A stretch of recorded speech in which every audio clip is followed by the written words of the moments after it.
cristianismo y ciencia.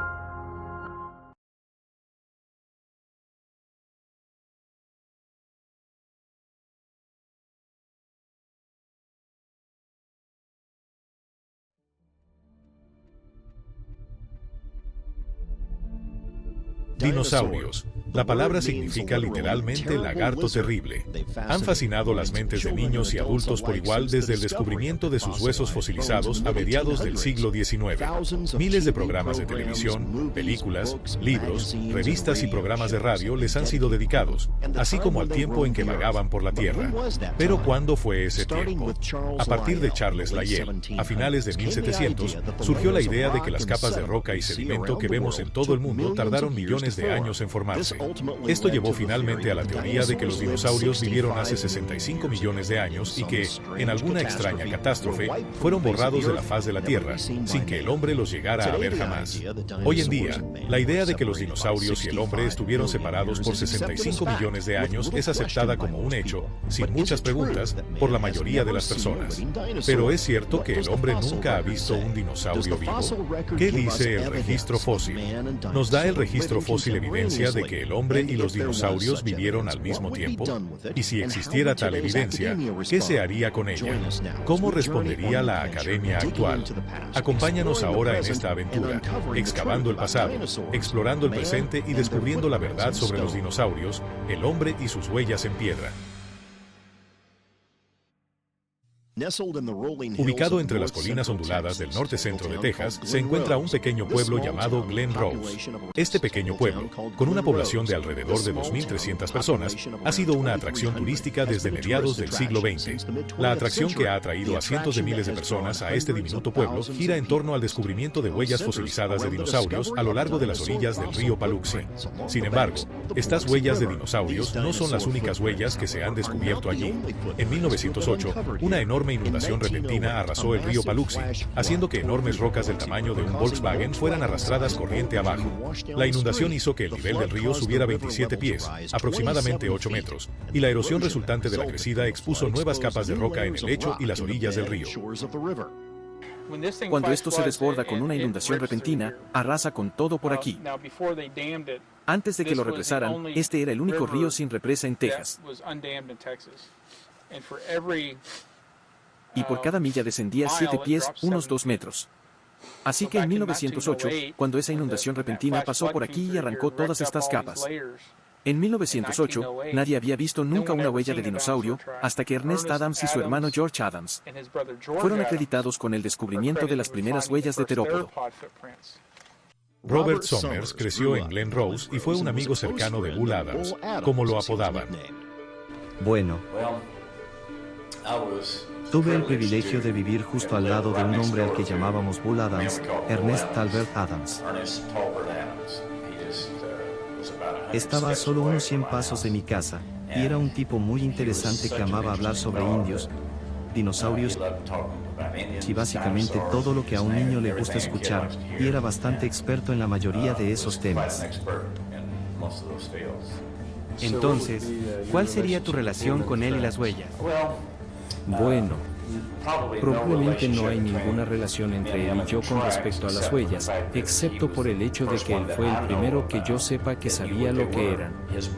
Su hermano George las había encontrado durante el verano, simplemente andaba pateando piedras en el arroyo aquí en el pueblo. Bull Adams era amigo de otro residente llamado Charlie Moss, y en 1909, durante una de sus numerosas excursiones para nadar en el río Paluxy, Bull le mostró a Charlie otro conjunto de huellas. Se refería a ellas como huellas de un hombre gigante. Al menos 15 personas del lugar testificaron haber visto el mismo conjunto de huellas en esa zona, que llegó a conocerse como las huellas del cuarto cruce. Moss dijo sobre las huellas: eran tan claras que podías ver dónde iba caminando y luego cómo se apoyó en la punta de los pies y comenzó a correr. Pero fue Charlie Moss quien descubrió las primeras huellas humanas cuando regresó de la guerra y se estaba recuperando en su ciudad natal. Las primeras huellas humanas entre huellas de dinosaurios, después de que una inundación primaveral arrancara parte del lecho rocoso. Bull Adams las examinó, y Bull Adams, el erudito, un académico de Oxford que también creció aquí, pensó que, en realidad, como antropólogo, creía que la evidencia más antigua del ser humano se encontraba en Glen Rose. Emmett McFall, otro residente local de Glen Rose que era dueño de una propiedad adyacente al río Paluxy, afirmó haber visto por primera vez las huellas del hombre gigante en 1923, cuando tenía 28 años. ¿Qué recuerdas sobre tu abuelo Emmett y lo que encontró y vio? Bueno, claro. Personalmente lo recuerdo por primera vez en los años 50, a principios de los 50, cuando yo era un niño.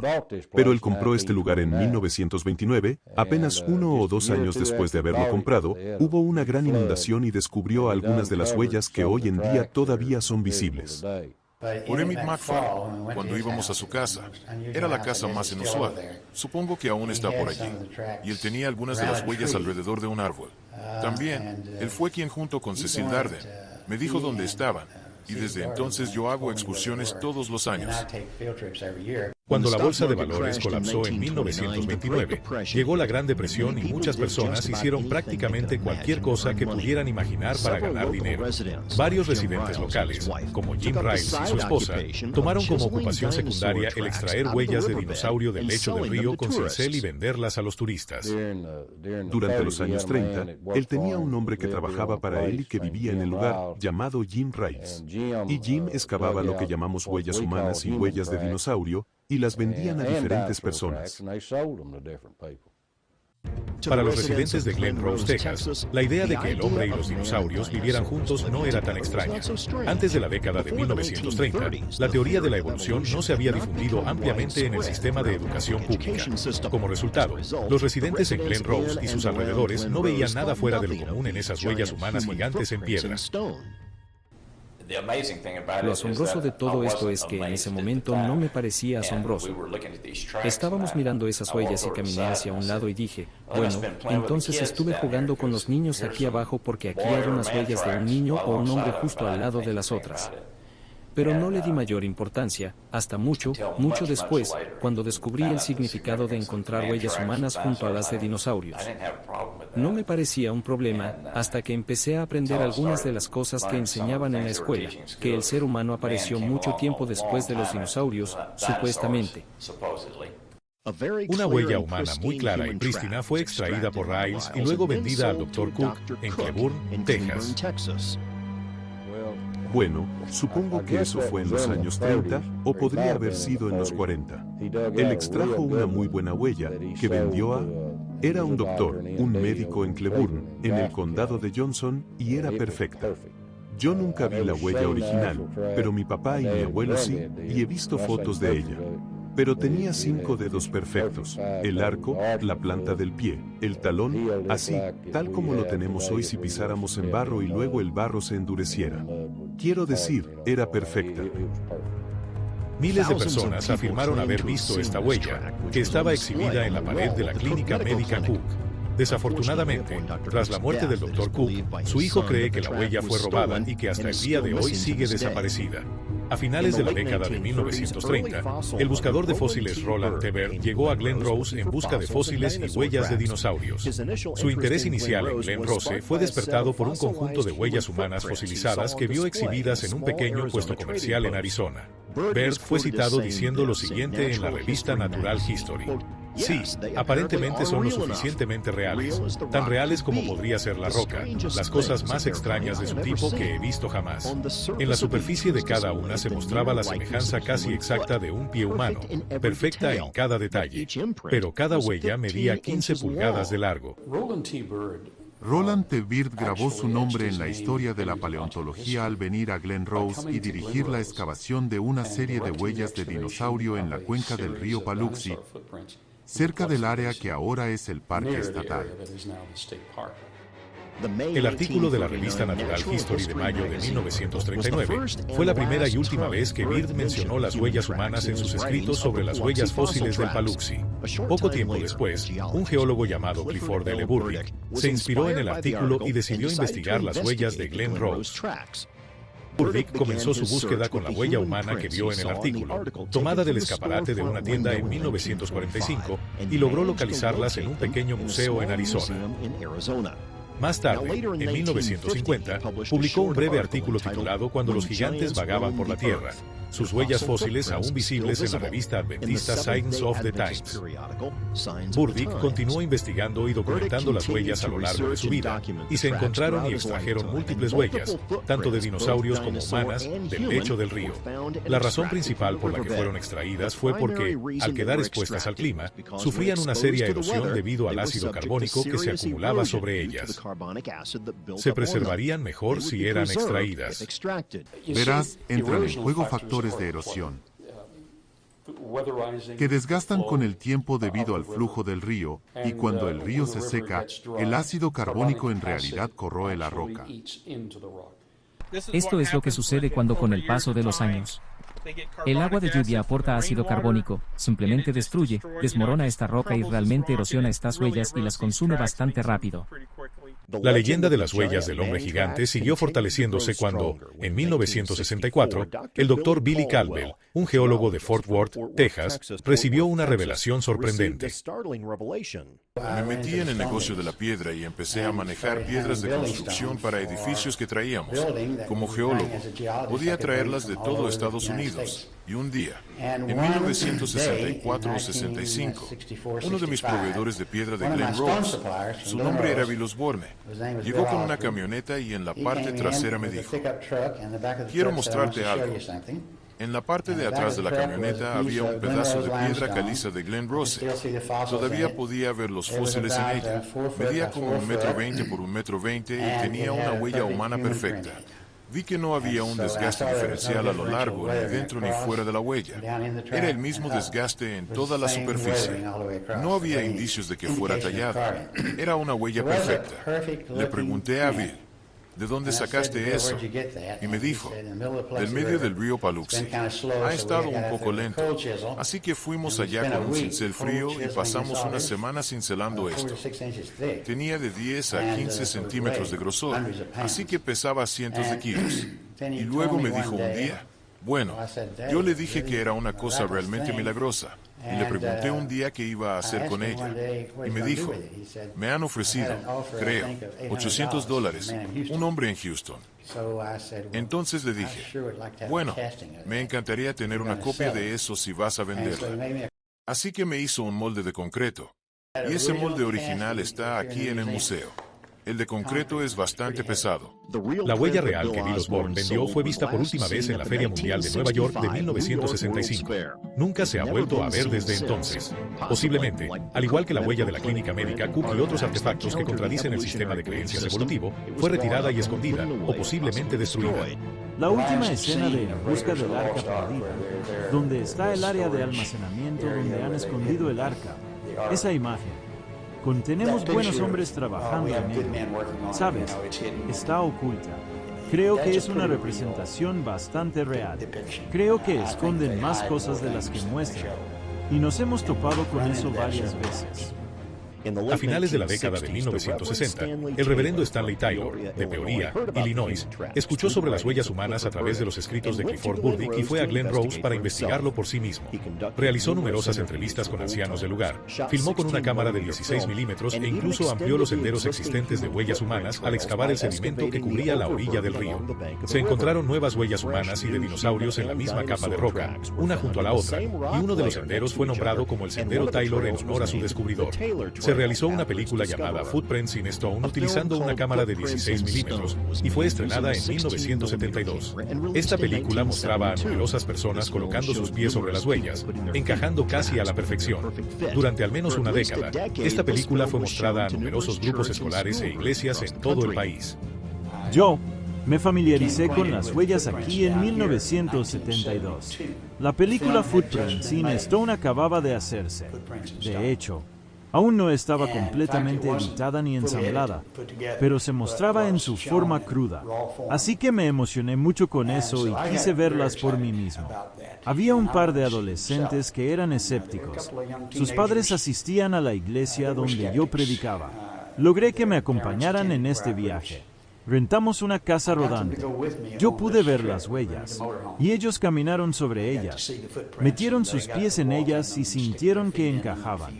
Y como resultado de eso, se convirtieron en cristianos devotos. Vi el efecto que tuvo. y creo que fue una muy buena evidencia. A finales de 1989, la erosión había causado un daño considerable en la pista de Taylor, pero al menos 3 de las huellas dentro de la pista aún mostraban características claras de huellas humanas. En 1989, estas 3 huellas fueron destruidas de manera maliciosa. Alguien había entrado al lecho del río y usó una barra metálica para demoler los restos de las huellas más claras dentro de la pista de Taylor. Otro investigador de huellas fue el Dr. Cecil N. Dougherty, un quiropráctico que se mudó a Glen Rose específicamente por las huellas. Pasó 17 años investigándolas y fotografiándolas. En 1971, publicó un libro titulado Valle de los Gigantes, el cual ofrecía descripciones, ubicaciones y fotografías de las huellas humanas gigantes. Un amigo mío, Jan Mercer, me habló del Dr. Cecil Dougherty, quien había encontrado unas huellas humanas en su lugar original, in situ, aquí. Así que lo contactamos y vinimos para acá. Él nos llevó a ver las huellas. Eran perfectas. Estaban en esta área, entre McFall y el parque. Eran tan perfectas que era increíble. A veces las traía y el agua estaba muy alta, así que solo podíamos sentirlas al tacto. Otras veces el agua estaba muy baja y podíamos verlas. Había 2 o 3 huellas perfectas ahí. Carl Baugh llegó a Glen Rose en 1981 para excavar algunas de las huellas de dinosaurios. El Dr. Baugh era cristiano, pero creía en la teoría de la evolución y se aferraba a la idea de que el hombre y el dinosaurio estaban separados por 65 millones de años. Por lo tanto, no esperaba descubrir la impactante revelación que cambiaría por completo su paradigma. Así que finalmente, vine a Glen Rose. Estaba terminando la maestría en arqueología. Había hecho referencia a la posibilidad de que existieran huellas humanas entre las huellas de dinosaurios, por lo que mi mentor, el Dr. Clifford Wilson, dijo, si vas a mencionar eso, te asigno una excavación real, necesitarás ir a Glen Rose y realizar una excavación propiamente dicha. Así que conseguí voluntarios y la realicé. En ese momento, aún sostenía personalmente la idea de las edades largas. Acomodaba a los dinosaurios en la era mesozoica del pasado. Y sentía que había cierta justificación para la columna geológica. Luego llegué a Glen Rose y realicé la excavación. Para mi absoluta sorpresa, después de excavar 19 huellas de dinosaurio, al final de esa losa, mientras excavaba a través del barro, no solo había una huella de dinosaurio, sino que a 17 pulgadas y media de ella, había una huella humana de 16 pulgadas. Eso me dejó impactado, porque mi paradigma no aceptaba eso. En 1984, el Dr. Baugh obtuvo otra huella del río Paluxy a través de Clifford Burdick, un geólogo de Tucson, Arizona. Clifford Burdick, un geólogo. De hecho, compró 2 impresiones hace mucho tiempo. Probablemente en los años 1950, en Arizona. Él envió una a un colegio adventista en el este. Ellos la seccionaron y las laminaciones no eran tan claras. Él conservó la otra. Pude conseguir la otra de él en los años 1980, era parte de su tesoro. Pude conseguir la de él para comprarla. ¿Y venía de Paluxy? Esta venía del área de la 67, donde el puente cruza la 67, y fue excavado allí, mientras construían el puente. La más reciente aparición de huellas humanas en el río Paluxy fue en 2002. Un residente de Stephenville, Texas, y cazador aficionado de fósiles, Albus Dell, caminaba a lo largo de un afluente del río Paluxy cuando se encontró con una roca fosilizada bastante grande con la huella de un dinosaurio en ella. La roca estaba atascada entre varias otras rocas, y después de unos 45 minutos de trabajo, logró liberar la losa. La llevó a casa y la almacenó con el resto de sus otros hallazgos fósiles que había acumulado a lo largo de los años.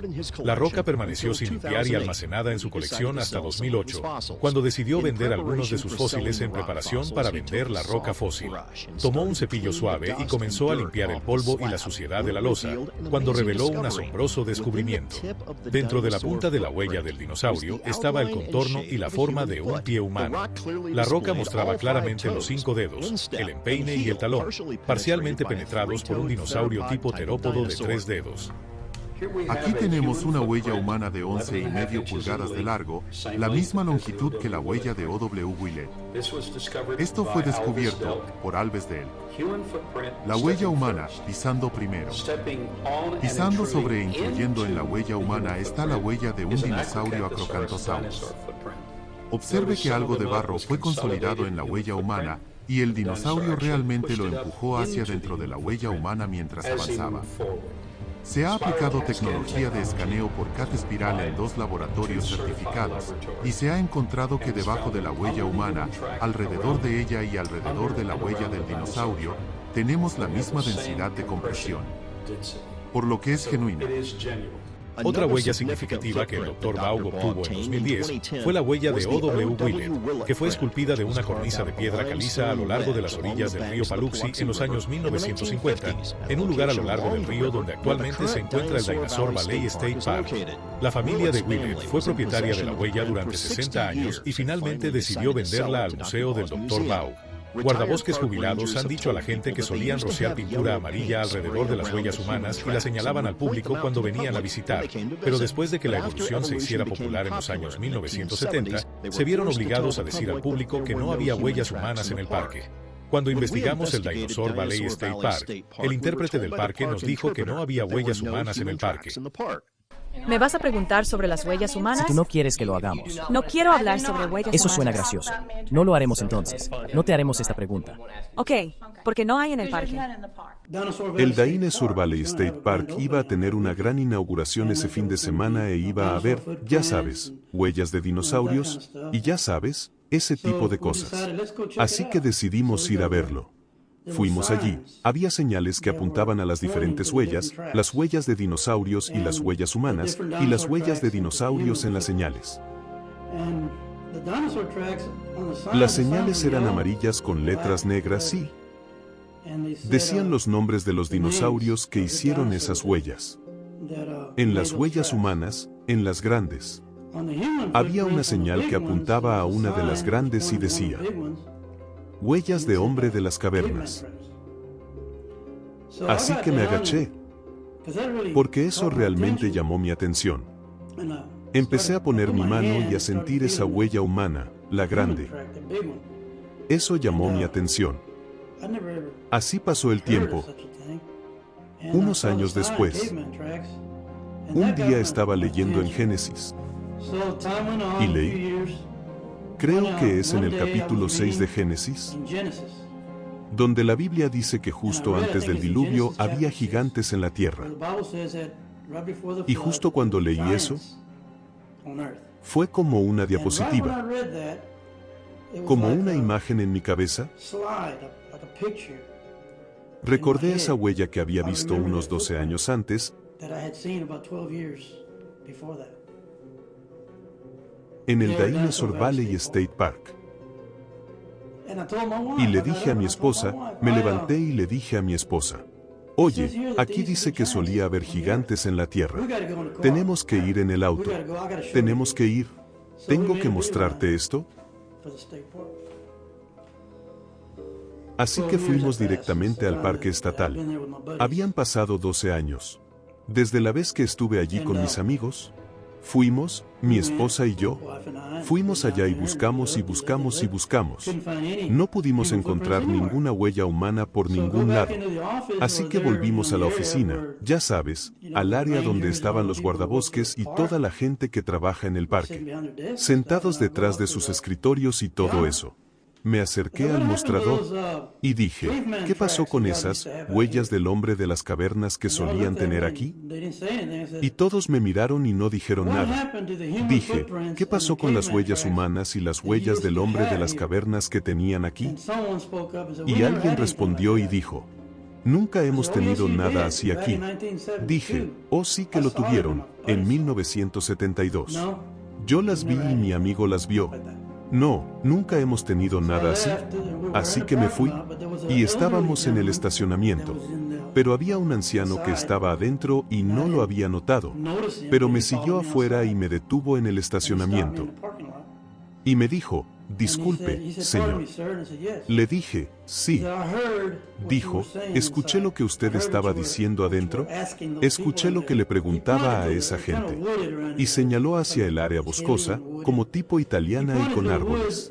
Señaló a través del bosque y allí había un edificio, un pequeño edificio como una caseta, y él dijo, esos letreros que dijiste que leíste, los de Huellas del Hombre de las Cavernas, y los nombres de los dinosaurios que estaban en esos letreros, dijo, están en esa caseta, en el bosque que ves ahí. Le dije, lo veo. Él dijo, esos letreros están en esa caseta. Y le pregunté, ¿cómo lo sabe? Él respondió, yo los puse ahí. Y le dije, ¿usted los puso ahí? Dijo, sí, yo los puse ahí. Solía trabajar aquí en la época de la que estás hablando. Y le pregunté, ¿y qué pasó? Y él dijo, bueno, sacaron los letreros, y sacaron las huellas, las quitaron. Y le dije, ¿entonces sí estaban aquí? Y él dijo, sí, estaban aquí. Pero las huellas humanas no son solo un fenómeno local, esto es un hecho que ocurre en todo el mundo. Hay huellas fósiles en casi todos los continentes del mundo. Las encontramos en Asia, en África, Sudáfrica, en Francia, Italia, Australia, México, América Central, Nicaragua. Algunas de las huellas aquí localmente están en Glen Rose. También las encontramos en Tennessee, en Kentucky, en Oklahoma, en Utah, en Arizona, en Colorado. Así que esto no está realmente aislado a Glen Rose. Estas huellas fósiles pueden encontrarse a escala global, en muchas partes diferentes del mundo. Hay dos sitios más, en Texas, cerca de Sonora, Texas. Hay un sitio donde hay 5 huellas en una trayectoria derecha-izquierda. Fueron descubiertas en los años 30. Bajaron, las estudiaron, las documentaron y las fotografiaron. Yo tengo sus fotografías. Son mucho más espectaculares, aunque todavía sencillas. 2 o 3 de ellas son realmente espectaculares. En piedra caliza cretácica. Eso está en el extremo sur del estado. En el extremo norte, en la zona del Panhandle.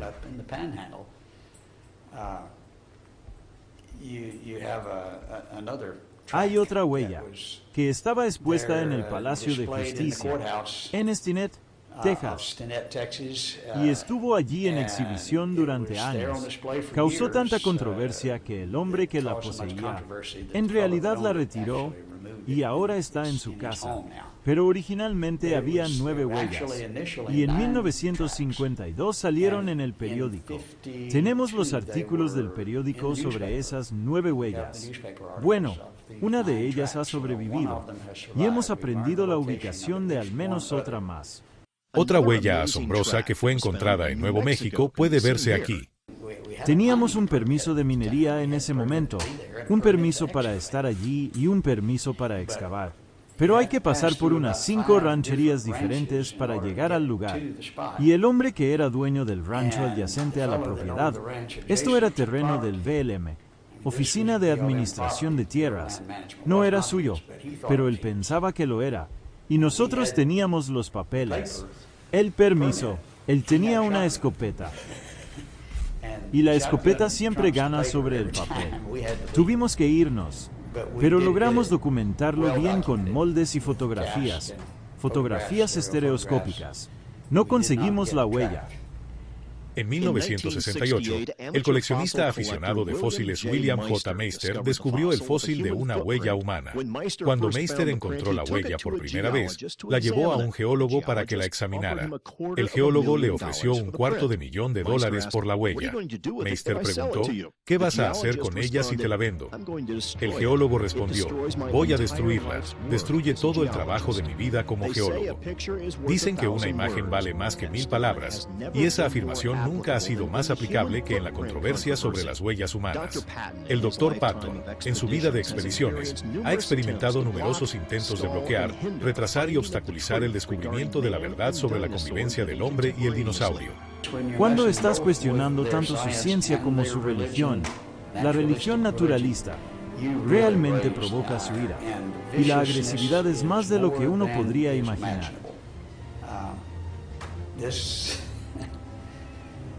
Uno se acostumbra, trata de manejarlo y evitarlo, pero no sorprende ni desanima.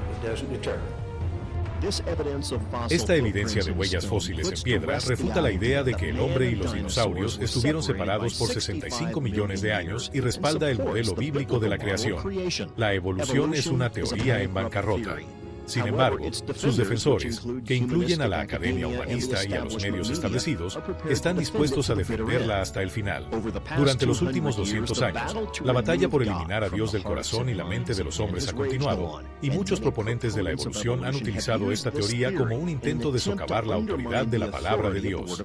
Cualquier evidencia que respalde un modelo bíblico de creación, por muy convincente que sea, seguirá siendo rechazada en apoyo de la evolución, debido a las implicaciones que tendría demostrar que la Biblia es correcta. Pero ¿cuáles son las implicaciones de esta batalla fundamental entre la creación y la evolución? O llegamos por un proceso evolutivo naturalista, o llegamos por una creación especial. En todas las universidades importantes del mundo, en el departamento de filosofía, se enseñan o se plantean las 4 grandes preguntas de la vida. Nunca se responden. Esas 4 grandes preguntas son: ¿quién soy? ¿De dónde vengo? ¿Cuál es mi propósito aquí? ¿A dónde voy? ¿Quién soy si la evolución es verdadera? Nadie. ¿De dónde vengo? De una roca. ¿Cuál es mi propósito? Ser fertilizante para el futuro. ¿A dónde voy? A ningún lado. Si la evolución es verdadera, esto es todo. Pero algunos creacionistas aceptan la evolución y dicen: y bueno, así fue como Dios lo hizo. Si Dios lo hizo de esa manera, pero dijo que lo hizo de otra forma, entonces no puedes confiar en Él. No vas a ningún lado.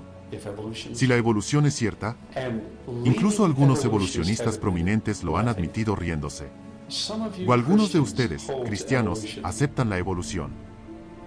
Y si tú crees que estás siendo académico, son incompatibles, es una cosa o la otra, y ellos se ríen. Entonces, la otra alternativa: ¿qué pasa si la creación es verdadera? Si la creación es verdadera, ¿quién soy yo? Soy un individuo creado originalmente a imagen de Dios. Aunque ahora estoy muy marcado, y no he vivido conforme a esa imagen como debería, pero originalmente fui hecho a imagen de Dios, si la creación es verdadera. ¿Quién soy yo? Eso es lo que soy. ¿De dónde vengo? Vengo directamente de su mano, de una creación especial con Adán y Eva. ¿Cuál es mi propósito aquí? Mi propósito, ante todo, es conocerlo, tener el privilegio de conocerlo, y luego representarlo, ser su embajador, hablar en su nombre. Y la cuarta pregunta: ¿a dónde voy después de esto? Voy a casa, a estar con Él por toda la eternidad. Porque Dios habita en la eternidad.